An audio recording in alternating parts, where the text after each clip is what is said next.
seus lindos, bem-vindos então à nossa segunda aula deste módulo que vos acompanho, que é um tema novo que irá nos acompanhar até o final deste módulo e subsequente até o final deste trimestre, terceiro trimestre. Sim, na minha estamos chegando no fim.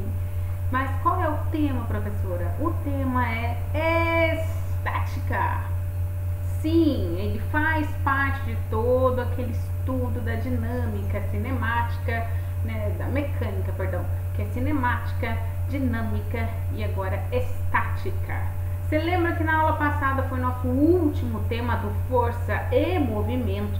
Agora não tem nada mais a ver do que com força e movimento, porque não vai ter movimento, vai ter sim algumas forças, porque tudo vai ser o que, como a palavra diz, estático, parado. Eu sempre falei para vocês lerem bem as palavras, saberem bem seus significados, porque a resposta mon ami já está ali, estática, parado.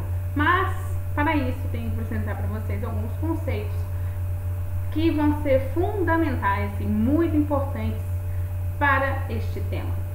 Bora lá? Pois bem, estática. O que é estática afinal? A estática estuda as condições de equilíbrio em corpos extensos, ou seja, determina quais devem ser as medidas ou ainda a intensidade de forças e torques para que o corpo de dimensões não desprezíveis possam permanecer em equilíbrio. No estudo da estática, as leis de Newton são largamente utilizadas, ou seja, então aqueles temas de força e movimento, eu não esqueço as forças, das Nietzsche, não esquece as forças, elas são altamente utilizadas. Só que agora você vai estudar elas para permanecer no equilíbrio, que nem a gente tem aqui esse exemplo, a rocha exibida na figura encontra-se na condição de equilíbrio estático. Ela está ali parada e Deus sabe que tipo de forças estão ali atuando. Pô, a gente já sabe, né? Tem peso, tem não sei o que lá, força normal. Mas está de um jeito que está parado, estático. Ele está em equilíbrio ali. Pô, entendeu? E a estática vem para estudar isso, tá certo? Ou seja, agora os corpos são extensos. As medidas dos corpos fazem totalmente diferença para esse estudo. Nos casos passados, a gente não se preocupava a medida, qual é a medida daquele cubo, daquele caixote descendo no plano inclinado? Qual é a medida daquele ali? Não, lembra? Era um ponto material, tá? Agora é um corpo extenso, lembra? Aulas bem primórdias, lá no nosso início, ao vivo, que eu falei para você de alguns temas fundamentais da cinemática, que iam acompanhar a todo este curso, viu? Estão aqui. Vamos continuando então? Quando um corpo encontra-se em repouso ou seu equilíbrio, pode ser classificado como estático. Já quando o corpo está em movimento, retilíneo uniforme, seu equilíbrio é dinâmico, ou seja, quando esse corpo está em movimento retilíneo uniforme, lembra que tinha algumas regrinhas para o corpo ser em movimento retilíneo uniforme? Alguma coisa aí é constante, lembra? Seu equilíbrio agora é dito dinâmico, ou seja, quando tem dois tipos, então, vamos lá. Olha só, esse parágrafo tem umas 3 informações. Um corpo em repouso ou em equilíbrio, ele é classificado como equilíbrio estático. Agora, um corpo em movimento retilíneo uniforme, ele é classificado como equilíbrio dinâmico. Voltando então, continuando. Assim, para que um corpo esteja em equilíbrio, é necessário que o resultado de todas as forças aplicadas sobre ele seja igual a zero. Os tipos de equilíbrio existente são equilíbrio estável, equilíbrio instável e equilíbrio indiferente, tá certo? Continuando. Quando o equilíbrio é estável, à medida em que o corpo realiza um pequeno deslocamento em relação à sua posição de equilíbrio, ele retorna à posição inicial quando abandonado, tá? Então, um exemplo de equilíbrio estável Eu não sei como chamam aqui, talvez seja diferente que é de estado, aquele João Bobo, né? Que tem embaixo tem aquela coisa de areia, certo? Você empurra ele vai para trás, mas depois ele volta para a posição que ele fica, né? E fica ali paradinho, certo? Instável. No equilíbrio instável, ao retirar o corpo de sua posição de equilíbrio, a tendência é que ele se afaste ainda mais dessa posição quando abandonado, ou seja, altamente estável. Quando ocorre o equilíbrio indiferente, mesmo ao ser deslocado, o corpo permanece em equilíbrio em uma nova posição, independentemente do que ocorra. Um exemplo desse indiferente pode ser aquele jogo Jenga, ou eu tenho aquela torre, tá lá na minha outra cidade, aquela torre do Uno de tirar, sabe, de equilíbrio. Às vezes você tira uma peça ali que a torre decide ficar em equilíbrio de boa, não aconteceu nada. Mas aí tem aquele momento instável que você tira uma peça e pá, e cai tudo. Voltando, para compreender o equilíbrio dos corpos, é necessário entender alguns conceitos fundamentais aplicados à estática. Bora então aos conceitos fundamentais. Vamos lá, porque nós vamos fazer exercício sobre isso, tá? O nosso exercício, depois dessa aula ali, jogada no SIGA, vai ser sobre esses conceitos fundamentais da estática, tá certo? Então, bora lá. Centro de massa. Vocês já devem ter ouvido falar, mas sabia que era de estática? Acho que não, né? Então, vamos lá. Centro de massa é o ponto em que se concentra toda a massa de um corpo. Essa massa total é o resultado de todas as massas das partículas que compõem o corpo. Quando trata-se de corpos simétricos, que possuem distribuição uniforme da massa, o centro de massa é o próprio centro geométrico. Como assim, professor? Olha, pegar o centro de massa de um celular que é todo assim simétrico, você vai ver que é bem no meio mesmo, se você vai tirar as medidas aqui. Agora, vamos lá.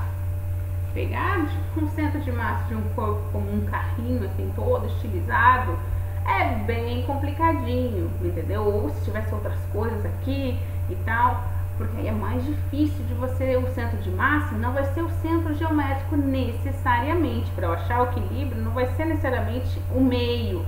Eu vou ter que saber outras coisas para achar um centro de massa.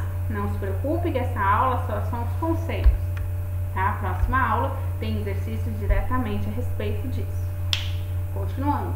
Se tratando de corpos assimétricos, ou seja, que eles não possuem simetria, certo? Distribuição uniforme. Olha o português aí, galera. Olha o português aí, tem que saber essas palavras. Para identificar o centro de massa, é preciso calcular a média aritmética ponderada das distâncias de cada ponto do sistema. Você achou que média aritmética ponderada era só coisa de notas? Ah, são só as notas da minha escola que usam isso. Não, o centro de massa também. Para calcular o centro de massa, é preciso saber as coordenadas de cada eixo do plano cartesiânico. Lembra? O plano cartesiano x, y e às vezes tem o z, além de levar em conta as massas de cada partícula. Como assim, professor? Ah, vai ter uma massinha em x, vai ter uma massinha em z, vai ter uma massinha em y. Entendeu?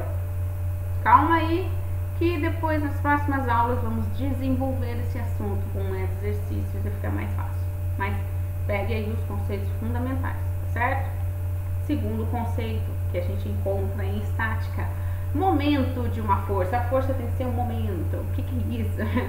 É a capacidade de provocar um giro ou a tendência de um giro de um corpo ao redor de um eixo que força possui.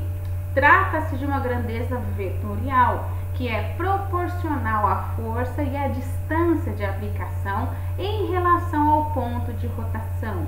O momento de uma força é uma grandeza que possui módulo, direção, sentido e unidade de medida. Lógico que por supuesto, porque se já que é uma grandeza vetorial, um vetor tem o que? Módulo, direção, sentido e a unidade de medida, certo?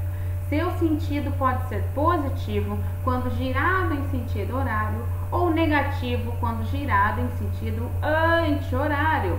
A medida, né, do momento de força é Newton por metro, MN. Não é o MM lá, não é o NN, tá? E qual que é a fórmula para a equação para o momento de força. MO, momento de força, é igual a força vezes esse B ou D de distância, tá certo? Continuando, outro conceito fundamental da estática: equilíbrio de um ponto material. A estática utiliza o conceito de ponto material, que é todo corpo pequeno o suficiente para que suas dimensões não interfiram no estudo. E para que um ponto material esteja em equilíbrio, é necessário que a força resultante das forças aplicadas sobre ele sejam nulas. Sua condição de equilíbrio é baseada na primeira lei de Newton. Qual que é a primeira lei de Newton? É a lei da preguiça, da inércia. O equilíbrio do ponto material ocorre quando a sua aceleração é nula, ou seja, igual a zero. Seu equilíbrio pode ser estático quando o corpo estiver em repouso, ou pode ser dinâmico quando o corpo estiver em movimento retilíneo uniforme. Certo? Certo? Viu que são todos conceitos que vocês trabalharam nas aulas e módulos passados.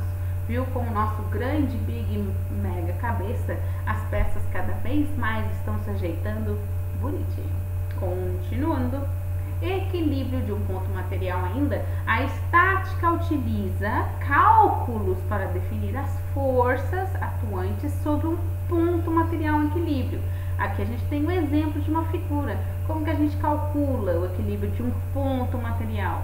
Olha, seria esse caso aqui. A gente está aqui o ponto e várias forças atuando. A fórmula vai ser o quê? A soma dessas forças atuantes, tá certo? Para resolver os problemas de forma simples, é preciso estabelecer a condição de que a força resultante sobre ele, o ponto aqui material, será nula, ou seja, igual a zero.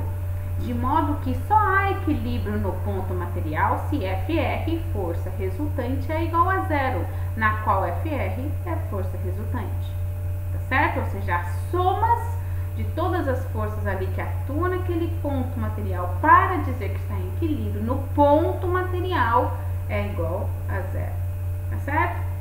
Por que eu enfatizei tanto ponto material? Porque também temos equilíbrio dos corpos rígidos, que são chamados os corpos extensos, os espaçosos. Vamos lá. Corpos rígidos são o conjunto de partículas que se distanciam entre si, mantendo distância tanto antes quanto depois da aplicação das forças sobre elas. Em estática, corpos rígidos também são chamados de corpos extensos. Diferente do ponto material, eles possuem dimensões que não podem ser desprezadas em uma análise estática. Quando os corpos rígidos estão sujeitos à ação das forças e não sofrem movimentos de translação e nem de rotação em relação a um referencial, significa que eles estão em equilíbrio. Desse modo, além de não se mover para que o corpo extenso esteja em equilíbrio, ele também não pode girar. Como assim? Calma, calma, respira, respira. Eu sei que é um assunto diferente, respira. Vamos lá. Portanto, o equilíbrio dos corpos rígidos precisam atender a algumas condições básicas. Olha só como que é diferente. Lembra que o ponto material, a figurinha era um pontinho. Agora o corpo esteja um corpo, né? Aqui está como uma barra.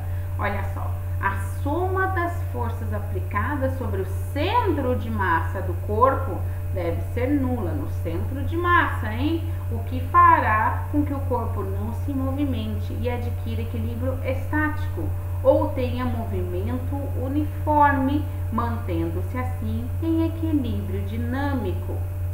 Outra observação de condição básica de equilíbrio de corpos rígidos. O resultante do momento de força aplicado ao corpo também precisa ser nulo, de modo que impeça que o giro e o permaneça em equilíbrio estático ou possibilite apenas o giro com velocidade angular constante, mantendo-se em equilíbrio dinâmico.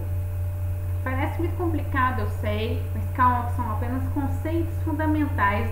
As próximas aulas eu vou fatiando cada um desses temas, desenvolvendo em exercícios que vai ficar muito mais fácil de vocês compreenderem. Uma coisa fundamental que vocês vão ter que já ter analisado aqui na mente, guardado e absorvido, é que temos equilíbrio de um ponto material e equilíbrio de corpos extensos ou de corpo rígido, que é a mesma coisa, corpo extenso ou corpo rígido, que são situações diferentes. Num ponto material, eu não estou preocupada com as dimensões. Agora, num corpo rígido, ou chamado também corpo extenso, as dimensões desse corpo são importantes na análise do meu estudo, certo? Continuando, movimento de rotação, movimento de translação. Foi um dos temas aqui que a gente fala aqui em equilíbrio dos corpos rígidos.